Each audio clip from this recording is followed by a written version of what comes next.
Bulletin में सबसे पहले बात करेंगे सीएम हेमंत सोरेन की। सीएम हेमंत सोरेन 10 दिन के विदेश दौरे को पूरा कर दिल्ली लौट चुके हैं और अब उनके रांची आने का इंतजार किया जा रहा है। सीएम ने स्पेन और स्वीडन का दौरा कर निवेश की संभावनाओं को तलाशा। जेएमएम ने जहां इस दौरे को अभूतपूर्व बताया है, तो वहीं विपक्ष पूछ रहा है कि हेमंत विदेश दौरे से आए तो क्या लाए। पूरी खबर जानिए इस रिपोर्ट में। विदेश दौरे से लौटे सीएम, स्पेन स्वीडन की यात्रा पूरी, निवेश के मिले कई प्रस्ताव, सीएम के दौरे पर पूछ रहा विपक्ष। हेमंत विदेश दौरे से आए, क्या लाए। 10 दिन के विदेश दौरे पर गए सीएम हेमंत सोरेन स्वदेश लौट आए हैं। बदलते झारखंड को विकसित झारखंड बनाने की मुहिम में जुटे सीएम हेमंत सोरेन 10 दिन की विदेश यात्रा पर गए थे। 11 सदस्य की टीम के साथ सीएम ने स्पेन और फिर स्वीडन का दौरा किया। इस दौरान सीएम को झारखंड में निवेश के कई प्रस्ताव मिले। जेट्रोन कंपनी से सड़क टनल वेंटिलेशन सिस्टम में निवेश के प्रस्ताव मिले हैं। जेट्रोन कंपनी माइनिंग, सड़क, रेल, सुरंग, मेट्रो वेंटिलेटर डिजाइनिंग सिस्टम की एक्सपर्ट है। स्पेन की नोवाकी इंडस्ट्रीज ने थर्मल उपकरण प्लांट का प्रस्ताव दिया है। प्रसिद्ध ज्वेलरी कंपनी G2 ने भी झारखंड में निवेश के प्रस्ताव दिए हैं। झारखंड में कीमती स्टोन, सोना चांदी और डायमंड के माइंस में काम करने का प्रस्ताव दिया गया है। निवेश के मिले प्रस्ताव से जेएमएम कार्यकर्ता उत्साहित हैं और इसके जरिए झारखंड की दशा और दिशा बदलने का दावा किया गया है।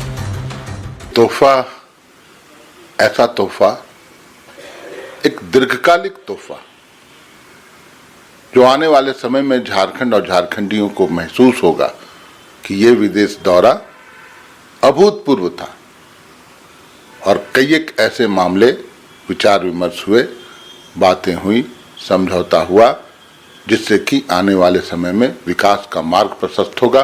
कई क्षेत्रों में नई तकनीक, नए निवेशक सामने आएंगे। इधर बीजेपी ने सीएम के विदेश दौरे को पर्यटन के लिहाज से सफल बताया। बीजेपी प्रवक्ता ने केवल निवेश की संभावना जताने और MOU साइन नहीं होने को लेकर श्वेत पत्र लाने की मांग की है। तक निवेश की बात है साहब, तो हमने सिर्फ ऐसी खबरें सुनी है मीडिया में मुख्यमंत्री के ऑफिशियल एक्स हैंडल से कि निवेश की संभावना है, निवेश के लिए आमंत्रित किया, कोई MOU पर हस्ताक्षर नहीं हुआ। हाँ, आज हमने कहीं ये देखा कि कोई सोना चांदी की दुकान भी झारखंड में अपनी दुकान खोलने वाली है, तो मुख्यमंत्री जी को श्वेत पत्र जारी करना चाहिए, आखिर क्या लेकर आ रहे हैं। 10 दिन के विदेश दौरे से झारखंड को क्या मिला, ये तो सीएम की ओर से आधिकारिक बयान जारी किए जाने के बाद ही पता चल पाएगा। लेकिन झारखंड में अभी से ही जेएमएम की ओर से पोस्टर वॉर जारी है। इधर बीजेपी भी दौरे की सफलता पर संदेह जताते हुए निवेश के प्रस्ताव की जानकारी दिए जाने का इंतजार कर रही है। इस बीच सबकी नजर सीएम के दौरे से निकलने वाले नतीजों पर टिकी है। न्यूज़ 18 के लिए रांची से संजय कुमार सिन्हा के साथ ब्यूरो रिपोर्ट।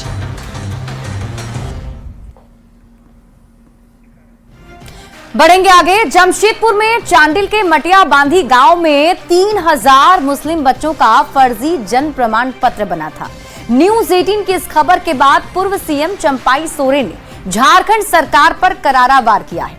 उन्होंने आदिवासियों को जगाने की मुहिम की शुरुआत की और इसके साथ ही नारा भी दिया है, जागो झारखंडी जागो। चंपाई सोरेन ने साफ कहा कि अगर अभी नहीं जगे तो मुर्शिदाबाद की तरह झारखंड में भी हालात हो जाएंगे। पूरी खबर जानिए इस रिपोर्ट में।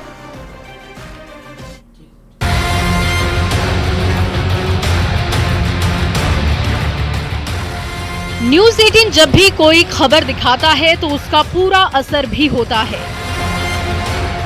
जमशेदपुर में चांडिल प्रखंड के मटिया बांधी गांव में फर्जी तरीके से 3000 मुस्लिम बच्चों का जन्म प्रमाण पत्र बनाने का न्यूज़ 18 ने खुलासा किया था।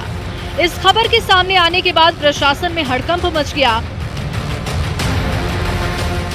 अब पूर्व मुख्यमंत्री और बीजेपी विधायक चंपाई सोरेन ने सरकार पर जमकर हमला बोला है। उन्होंने पूरे मामले के खुलासे के बाद झारखंड सरकार की मंशा पर सवाल उठाए हैं।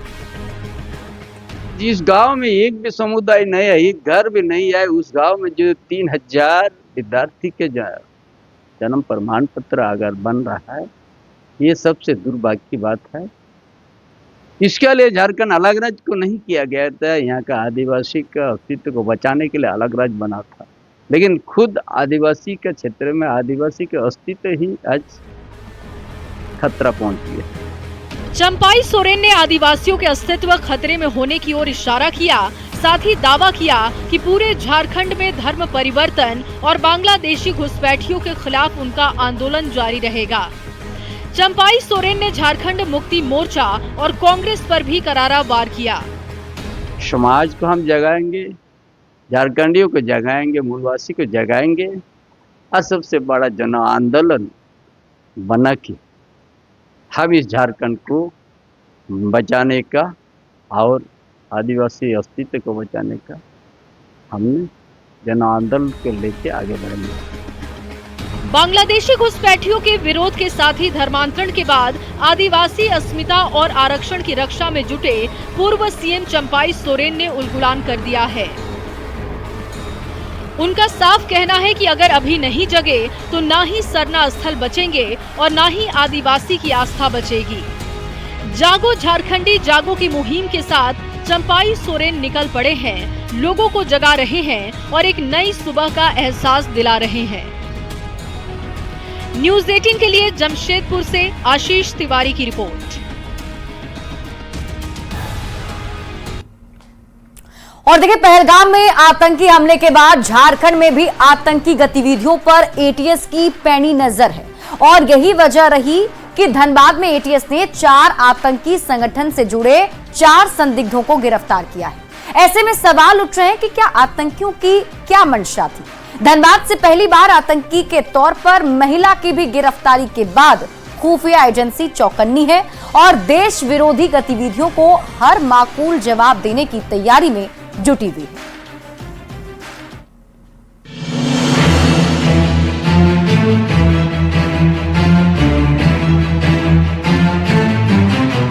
पहलगाम में आतंकी हमले के बाद सुरक्षा एजेंसी अलर्ट मोड में है। धनबाद के वासीपुर से महिला समेत 4 आतंकी को गिरफ्तार किया गया है। 10 अक्टूबर 2024 को भारत सरकार ने संगठन हिजब उत तहरीर को देश विरोधी गतिविधियों को लेकर प्रतिबंधित किया था, जिसके बाद पहली बार इस संगठन के खिलाफ रेड हुई और उसमें एटीएस को सफलता मिली है।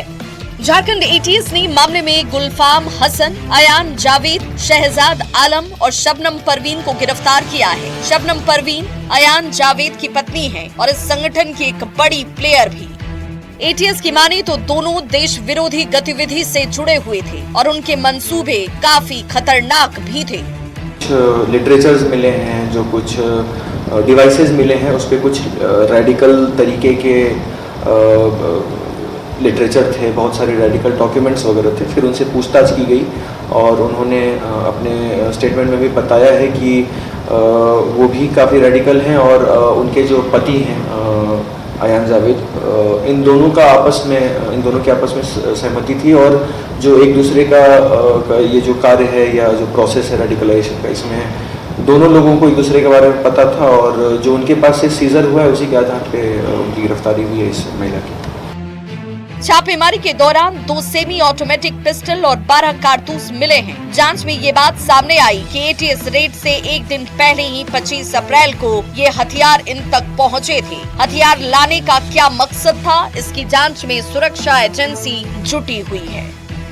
नियर फ्यूचर में कोई घटना करने की तैयारी थी, कोई टारगेट था या नहीं, कुछ तो जो उनके पास सीजर्स हुए हैं, डायरी वगैरह, उसमें कुछ बातें सामने आई हैं, तो उसके संबंध में भी अनुसंधान चल ही रही है। हम लोग ये देखना चाह रहे हैं कि कोई लोकल टारगेट था या किसी की तरीके का ये कुछ वायलेंस करने के फिराक में थे, उस पर भी जांच कर रहे हैं। पहली बार आतंकी संगठन से जुड़े होने के आरोप में महिला की गिरफ्तारी के बाद सुरक्षा एजेंसी और पुलिस अलर्ट मोड पर है।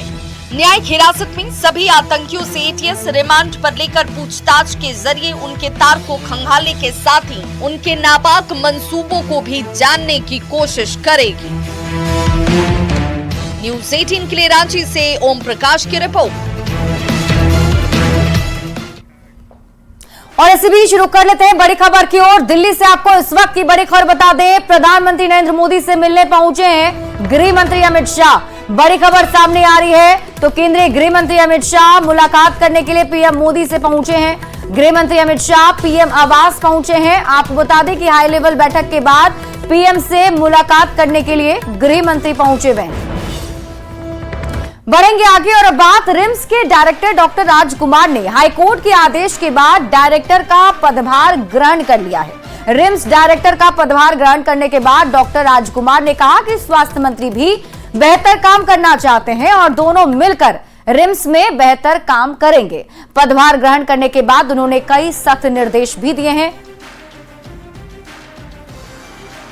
गेट जो दुर्गा मंदिर के पास है, गेट नंबर 1 हम उसको बोलते हैं, उसको बनवा रहे थे, लेकिन वो गेट टूटा हुआ था और मुझे हमेशा अंदेशा रहता था कि वो कभी गिर न जाए।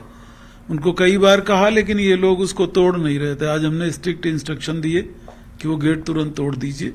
आप 12 बजे आओ और 1 बजे चले जाओ या बायोमेट्रिक अटेंडेंस लगा के और बाहर ऑपरेशन करो, उसके बाद यहाँ प्रमोशन लो, ये तो मेरे रहते नहीं हो पाएगा। लेकिन बाकी प्रमोशन जिनके हो गए हैं वो हो ही गए हैं, उनको बधाई। जिनके नहीं हुए हैं उनको हम जल्दी दोबारा से इंटरव्यू करके फिर मौका देंगे।